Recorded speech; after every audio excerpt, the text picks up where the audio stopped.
If you were to look at it at its core, drawing is the making of a mark, and even in whatever its prerequisite to everything, it blends into every field, regardless of its tangibility. It could be virtual, it could be, it could take on a third dimension. It has this ethereal quality about it that attracts me.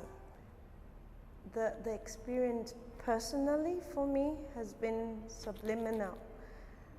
On, you know, having both sides of the spectrum, the ecstasy of such an opportunity and the stress involved in getting it done at the same time. In the studio, you are restrained to the amount of space you have, but in the one work project, every part of the architectural piece is yours. Okay. First, through this project, I've been keeping a journal, and I got to a certain point that I wrote note to self: never ask people to come in when you're working again. For what I do and for the lifestyle I live, most of the time when I draw, there's silence. In this project, it wasn't just about someone stopping by while you're working and observing what you're doing. It was a situation where I invited people to come bother me. I invited people to stop my thought processes and bring in theirs. Yes, there were gains.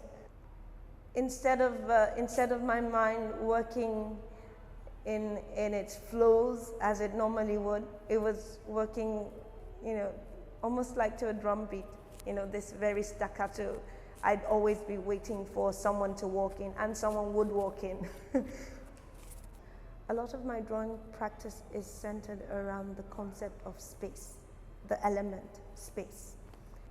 Quite a bit I get asked why. Why did I make the drawing this way or not? It's very intuitive.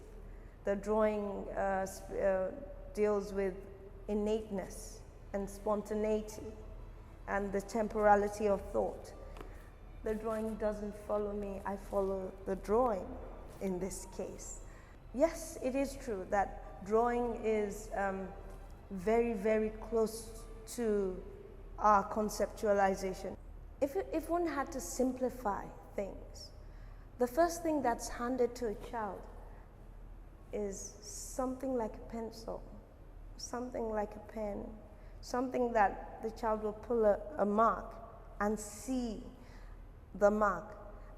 Now, I've come to notice also, because in this work, in this research, I'm an audience of myself. The forms end up having this very, how should I say, familiar feel to them. And people look at these images and they recognize things. They feel some kinship triggered in their memory from forms that they've seen. And upon closer inspection, the image vanishes and they see something else. In the course of this project, I've been asked about drawing materials. And my answer was that everything is a drawing material. Even your speech is a drawing material. Looking on, if you look through the images of how the project has progressed and the reactions of people to the work, it does show that as much as it is a research for me, it spurs a research for everyone else. So you could look through the work as the project as it has progressed, and not only get to view the visual development of the work, but follow the intuition and the temporality of thought.